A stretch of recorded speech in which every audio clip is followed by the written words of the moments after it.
I've always been kind of a natural leader. I bring the energy, I bring the feistiness, I'm a little bit sassy. Down to 5. Cunningham tries to create and knocks down a 3. Sophie Cunningham just shocked the entire WNBA. And Caitlin Clark, she couldn't sit still. So we got Caitlin Clark sitting right here, man, after I think it was a tough shot by Aaliyah Boston and nothing was called. Let's take a look at this, man. Look at Caitlin Clark jumping like crazy. Oh my goodness. Caitlin, you have to sit down, man. Sit down. Oh my goodness, man. Can somebody just strap Caitlin to the chair, dog? Strap Caitlin to the chair. I would have thought Caitlin Clark was Stephanie White out there, the way she was going crazy on that bench. I mean, even Stephanie White was going crazy over some of the no calls. So it was kind of funny to see how she's reacting. With their superstar sidelined by injury, the Indiana Fever were supposed to get crushed by Aja Wilson and the Las Vegas Aces. But what happened instead? Total domination. It wasn't the most entertaining game. It wasn't the best brand of basketball. But at the end of the day, a win is a win is a win. And the Indiana Fever without Caitlin Clark go up against the Las Vegas Aces and last year's MVP, Aja Wilson, and walk away with a W, 80-70. The Fever didn't just win, they embarrassed the defending champs. From deep threes to clutch defense, this game had everything. And while Caitlin Clark watched in street clothes, it was Sophie Cunningham who erupted as the unlikely hero. But if you've been watching the last few games, Sophie Cunningham has been exceptional. She's been absolutely exceptional.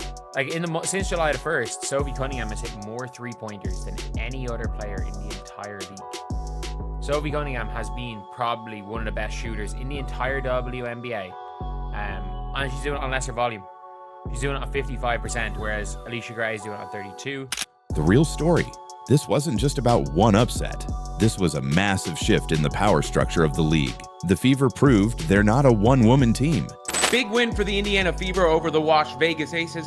I kid, but the Aces looking a little long in the tooth there in Vegas. That team, that core, just kind of sputtering at this point in time, slow-footed, and that's where I thought that the Fever could take advantage of the Aces, and they did, and Indiana moved quickly. They moved with purpose.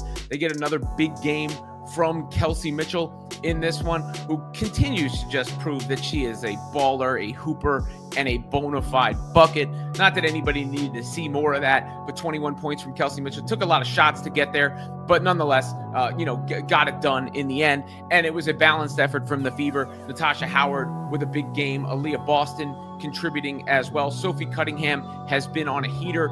Ari McDonald hits the dagger. And these are the kind of wins that will allow the Fever to tread water until Caitlin Clark can return. So how did Sophie pull this off? What made Clark jump out of her seat? And why is the entire WNBA suddenly panicking? Let's break it down. The night didn't start with confidence. The Fever walked into Gainbridge Fieldhouse on July 24th, carrying back-to-back losses. Caitlin Clark was out with a groin injury, and the noise around the league was brutal. Analysts were already bearing Indiana's season. Pundits said the team was a fraud without Clark. The storyline was simple: no Clark, no chance. Meanwhile, the Aces rolled in hungry. Aja Wilson, the reigning MVP, knew this was her moment to remind everyone who really runs the league. Away in that fourth quarter. Here is Wilson, second look, second possession, knocks down her first shot. I mean, dangerous with the ball in her hand. But Coach Stephanie White had other plans. Instead of panic, she adjusted the system. She told her players to move the ball more, play fast, and trust each other. Let's go!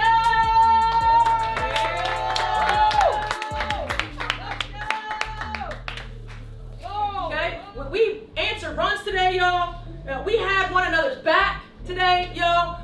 In the moments where it seemed like they could have made a little bit of a comeback, we stopped that. Yeah, we sure did. Now we have to be able to continue to stack that, maintain that consistency right there. I'm so proud of you guys. So proud of you guys. That was a hard-fought win. You earned it. Together, 3, 1, 2, 3. Together. And when it came time to name a starter in Clark's place, she picked Sophie Cunningham, and it changed everything. Sophie came into the game already red hot. Put up 84 points despite the absence of Caitlin Clark. Cunningham hit 5 threes, and it's her first tonight. Stay with Indiana. So Sophie Cunningham doing a really good job of reading the stagger. You have options off that, and she's reading the second. She'd been averaging nearly 14 points per game in July, shooting a mind-blowing 58% from 3. But this game was different. This wasn't garbage time. This was the champs. This was Aja Wilson, and Sophie showed no fear. She hit 3 of 4 from deep, including back-to-back daggers that silenced any Vegas momentum. Vegas has done a nice job coming on the road, keeping Indiana Fever in check offensively. And Sophie Cunningham, you cannot lose her. This is a really nice job here. Indiana, look at the flare. It's a hammer action by Natasha Howard, who does a real... She defended hard, rebounded harder, and gave Indiana the kind of fire that's usually reserved for playoff basketball. And Mitchell couldn't finish at the rim. That was defended well. Aaliyah Nye leaking out. Tough shot, defended well, pulls down the rebound. And all the while, Caitlin Clark was on the sidelines, locked in, screaming, pumping her fists. You could feel the energy flowing through her into the team. She wasn't playing, but she was absolutely present. But it wasn't just Sophie carrying the load. Kelsey Mitchell, who's faced criticism all year for inconsistency, had one of her grittiest performances yet. She missed her first few shots and looked completely out of rhythm. But Coach White didn't bench her. Instead, she pulled her aside and said one thing: let it fly. Handoff Cunningham. Cunningham too strong. Mitchell able to save the day. And it's Mitchell going right to the rim. Beats the shot clock and lays it in. Mitchell to the rescue. Sessions very disruptive, causing all kinds of havoc, late shot clock situations. And then Kelsey Mitchell. That vote of confidence lit a fire. Mitchell came alive in the second half, dropping 21 points, including 9 in the fourth quarter. Thought about the 3. Cunningham feed inside. Boston spinning, turning, ducking, finding Mitchell, who splashes home a 3. She also tied for the team lead in assists and hit clutch jumper after clutch jumper. Her late game poise was undeniable. Like you said, Pat, just under 20 points a game. There Catch you and go. shoot. That's it. Right on cue. Perfect. Howard, another offensive rebound. Mitchell, the hesitation on the drive. Mitchell, it's a reverse. Then came Ari McDonald. With 35 seconds left and the Fever holding a fragile 5-point lead, she stepped back and drained the biggest 3 of the night. Vegas got it locked in right here. One-on-one. Donald pulls up and hits a 3. But Lloyd got open on the other end. That shot didn't just end the Aces' hopes, it shattered their spirit. Even Caitlin Clark jumped off the bench like she had hit the shot herself. Meanwhile, Natasha Howard was a rock all game long. Here's McDonald, jitterbug into the paint. Howard, aggressive attack, left hand, got it to go, and a foul. When she gets the basketball in space and she's got a one-on-one, Natasha Howard has a lot to... 18 points, 13 rebounds, and a defensive presence that disrupted everything Vegas tried to do. And all of this was happening with Aja Wilson on the court, trying to rally her team but finding no momentum. You could see it in her body language, the frustration, the disbelief. This wasn't supposed to happen, but it did. And it wasn't luck. This Fever team didn't just beat Vegas. They broke the narrative. They shattered the myth that Indiana is only dangerous with Caitlin Clark on the floor. They're deeper, they're tougher, and now they're dangerous in a whole new way. Aja Wilson didn't just lose a game, she lost control of the conversation. For the past year, the story was simple. Caitlin Clark was the hype, and the rest of the Fever were just passengers. But this win, this flipped everything. Sophie Cunningham, the quiet sniper, just became the WNBA's biggest wild card. She's gone from overlooked bench player to certified flamethrower, and now every team in the league has to game plan for her.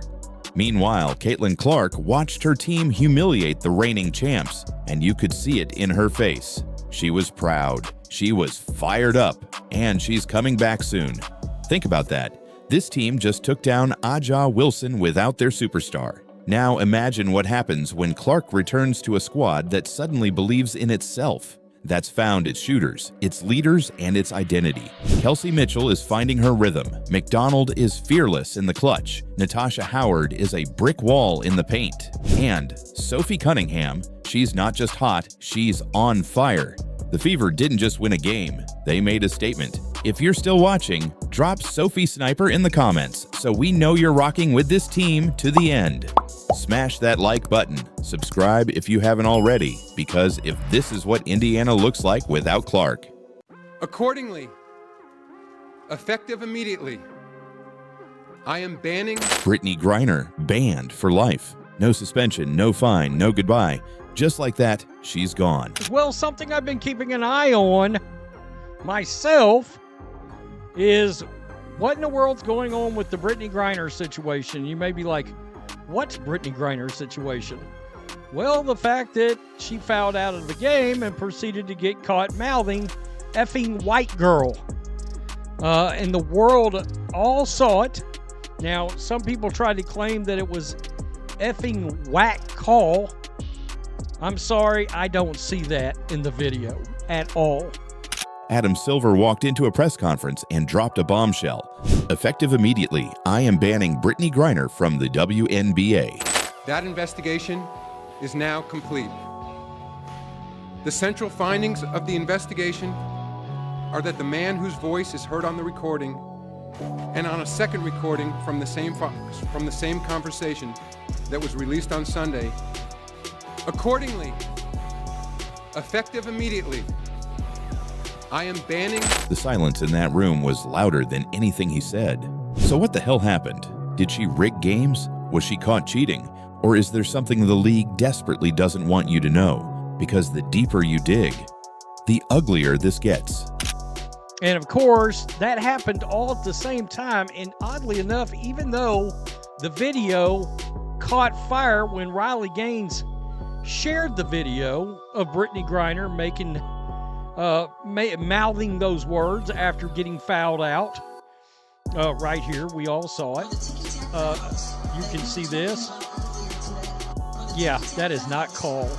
That is not, she is not saying call, in my opinion, at all. That's effing white girl, all right? This wasn't a slow fall from grace. There was no farewell tour, no warning signs for fans. One moment, Griner was the WNBA's poster child, a two-time Olympic champion, a global icon. The next, she was completely blacklisted. Absolutely nobody knows what she said. And look, even if that is what she said, I'm not, like, you got to give a player benefit of the doubt. You cannot just go, like, it's dangerous to go out just making accusations from things like that. Because it was dumb what the WNBA did for the investigation. Just because what the WNBA did was incredibly dumb with investigating dolphin noises because of Twitter, it would be equally as dumb to investigate lip reading because of Twitter that could have been effing whack call. Adam Silver didn't sugarcoat anything. The league, he said, had conducted a full internal investigation. And what they found? Multiple violations, corruption, undeniable proof. There is no place in basketball for actions that compromise the integrity of the game, he said. It wasn't just about one incident. It was a collapse years in the making. Let's talk about WNBA player Brittany Griner here in this video. Now, Brittany Griner may be the luckiest person in the United States. This woman decided to go to Russia with illegal substances, and she got caught. She got sentenced to 9.5 years in prison in Russia. Now, she only did about, 6 months after her conviction, because Joe Biden decided to trade a dangerous arms dealer, Victor Bout, back to Russia for Brittany Griner. Yeah, the merchant death guys, the man that sold arms to people and countries that wanted to destroy the United States of America, folks. And newsflash, guess what? He's back into the arms dealing game. So how do you go from the face of women's basketball to completely erased? Turns out this wasn't just about recent behavior. Whispers had been circulating for years. Behind closed doors, players complained about Griner's ego, her clashes with referees, and toxic locker room energy. She skipped team meetings, broke protocol, created off-court distractions, but the league stayed quiet. Why? Griner, who was imprisoned in Russia in a man's prison, which I had no idea. Is under fire for extremely aggressive behavior portrayed toward Caitlin Clark, the rookie from last year, the one that has everybody's focus in the WNBA. And this incident has, of course, gone viral online, but also sparked up some other skeletons in Brittany's closet that she probably wants to stay. Example of that is Brittany Griner. Brittany Griner made news. And Brittany Griner made news the other day because why? Because Brittany Griner sold tickets. She got people watching, until she didn't. When the scandals got louder than the highlights, the WNBA had no choice but to act. And Silver, he didn't flinch. Here's where things get messy. This wasn't just about attitude. According to insiders, Griner was allegedly involved in rigging games. Yes, rigging. Whispers turned into hard evidence. Texts, emails, even leaked recordings. Griner allegedly used her power behind the scenes to influence referees, shift momentum in close games, and even affect playoff matchups. She wasn't just dominating on the court, she was allegedly pulling strings off of it. And when playoff games started to feel scripted, the red flags couldn't be ignored. Adam Silver brought in outside investigators. What they uncovered triggered the most severe punishment in league history. But there's one question nobody can ignore. Where was WNBA Commissioner Kathy Engelbert? Sources say she knew about these allegations long before Silver stepped in. She received emails, complaints, warnings from players, and she did nothing. Some insiders claim she was protecting the WNBA's brand. Others say she was afraid to challenge Griner's power. Now, Engelbert is under internal review. Silver's team has taken over league discipline, and fans are demanding accountability at the top.